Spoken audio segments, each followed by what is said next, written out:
ஹாய்ங்க. நிறைய டைலாக்லாம் இருக்கும்ல. சொந்த பந்தம்லாம் சும்மா டைலாக் பார்த்துருப்பீங்க. அது நிஜமாக உண்மை. சொந்த பந்தம்லாம் சும்மா. நம்ம நல்லா இருந்தால் மட்டும்தான் நம்மளை வந்து இப்படி ஒட்டிப்பாங்க. நம்ம கெட்டு போகிறோம், நம்ம பணங்காசு நம்மள்கிட்ட இல்லைன்னு தெரிஞ்சிச்சு, அவ்வளோதான். எல்லாரும் எங்கே போவாங்க, எந்த மூலையில் இருக்காங்கன்னே சொல்ல முடியாது. நியாயத்துக்கு யாரும் துணை வரமாட்டாங்க, சரிங்களா? அநியாயத்துக்கு மொத்த பேர் நிற்பாங்க. நம்மளை நியாயப்படுத்தி யார்கிட்டையுமே பேச முடியாது. ஏன்னா நம்ம பொம்பளையாக பிறந்துட்டோம் அப்படின்னு சொல்லிட்டு அவள் என்ன பொண்ணு ரொம்ப திமிராக பேசுகிறா அப்படி தான் சமூகம் பேசும்.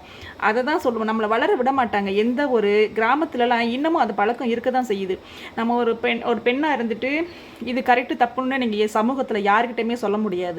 ஒரு பொம்பளை அப்படிலாம் பேசக்கூடாது, திமிர் பிடிச்சவளாக இருக்கா, நம்மளோட பெற்றவங்களே இப்படி தான் சொல்லுவாங்க. ஸோ அதை நீங்கள் பொருட்படுத்தாமல் நீங்கள் வந்து திறமையாக இருக்க பாருங்கள்.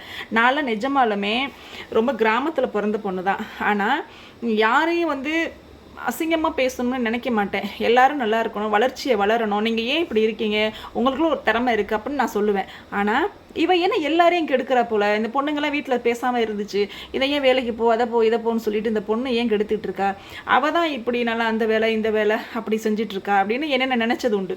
நான் ரொம்ப பெரிய படிப்பெல்லாம் படிக்கலைங்க. நான் டெய்லரிங் தெரியும் எனக்கு. அப்புறம் நான் இப்போ ஒரு சின்னதாக ஒரு மீடியாவில் ஒர்க் பண்ணிகிட்டு இருக்கேன். ஸோ நான் எனக்கு கைத்தொழில் என்ன தெரியுமா, ஆரி ஒர்க்கு கற்றுக்கிட்டேன். டிசைனிங் ப்ளவுஸும் சூப்பராக தைப்பேங்க. எனக்கு அது போதுமான அளவு. ஒரு நாளைக்கு 1000 ருபீஸ் உட்காந்து தைக்க முடியும். நான் யாரையும் கையே இருந்தலைங்க. ஆனால் என் அப்பா என்னை கைவிட்டார், ஓகேங்களா? என் குடும்பம் என்னை கைவிட்டுருச்சு, என் சொந்த பந்தம் என்னை கைவிட்டாங்க, நான் பெத்த புள்ள கூட என்னை விட்டு பிரிச்சுட்டாங்க எங்கள் பையனை, ஓகேவா? இப்போ நான் தனியாக தான் இருக்கேன். இவ்வளோ நாளாக நான் தனியாக தான். கடவுள் எனக்கு கொடுத்த வாழ்க்கை எப்படி தெரியுமா, நல்ல போராளியாகவும் நல்ல திமிர் பிடிச்ச போனோன்னு என்னை பேசுவாங்க. ஆனால் நான் நிஜமாக சொல்கிறேன், ரொம்ப திமிர் பிடிச்ச பொண்ணு நான் இல்லை. அவங்க என்னை பேசுகிறாங்கல்ல, அவங்க ரொம்ப திமிர் பிடிச்சவங்க. சொந்த பந்தத்தை யாரையும் கிட்ட சேர்த்து வைக்காதீங்க. ஒரு கண்ணு இருக்கத்தான் செய்யணும். அவங்களாம் நல்லா இருக்கணும்னு நினைக்கவே மாட்டாங்க.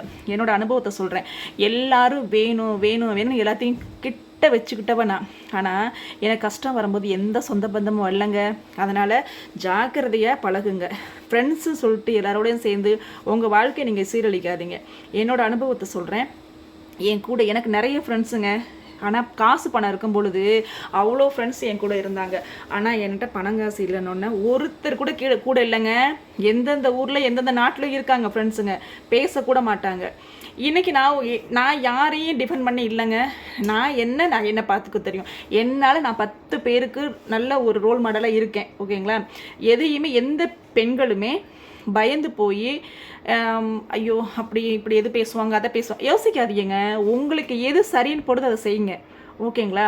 உழைப்பை மட்டுமே கையில் எடுங்க. நம்மளால் முடியுங்கிறது யோசிங்க. ஒரு இடத்துல தப்பு நடந்துச்சுன்னா தட்டி கேளுங்க. ஆம்பளையாக இருக்கட்டும் பொம்பளையாக இருக்கட்டும், அதெல்லாம் இப்போ எல்லாமே சரிசமம், ஓகேங்களா? ஆம்பளை தான் பேசணும், பொம்பளை பேசக்கூடாதுன்னு கிராமத்தில் இப்போவும் அந்த பழக்கம் உண்டு. ஆனால் அதை உடைச்சி நம்ம பேசும்பொழுதுதான் நான் வந்து பொல்லாத பொண்ணு, அந்த பொண்ணு பயங்கரமாக திமிர் பிடிச்சவனு எனக்கு பேர். எனக்கு அதை பற்றி கவலை இல்லைங்க. எந்த பொம்பளையுமே சரி, பயப்படாதீங்க. நல்ல குழந்தைங்களை படிக்க வைங்க. நல்ல ஸ்பீச், நல்ல பேசக்கூடிய திறமையான பெண்களை வளர்த்து ஆளாக்குங்க.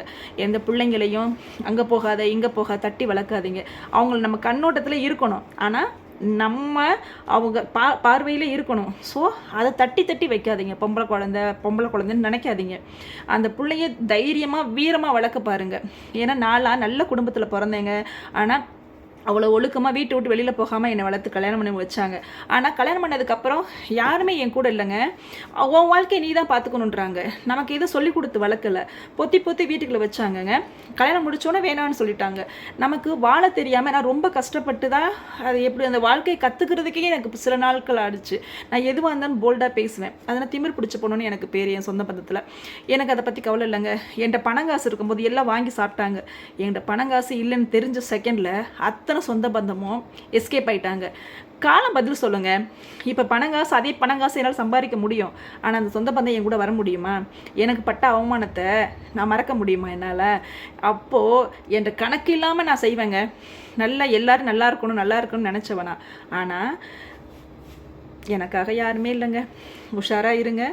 எல்லாரையும் கொஞ்சம் கண்ணு கருத்தமாக பழகுங்க. நன்றி.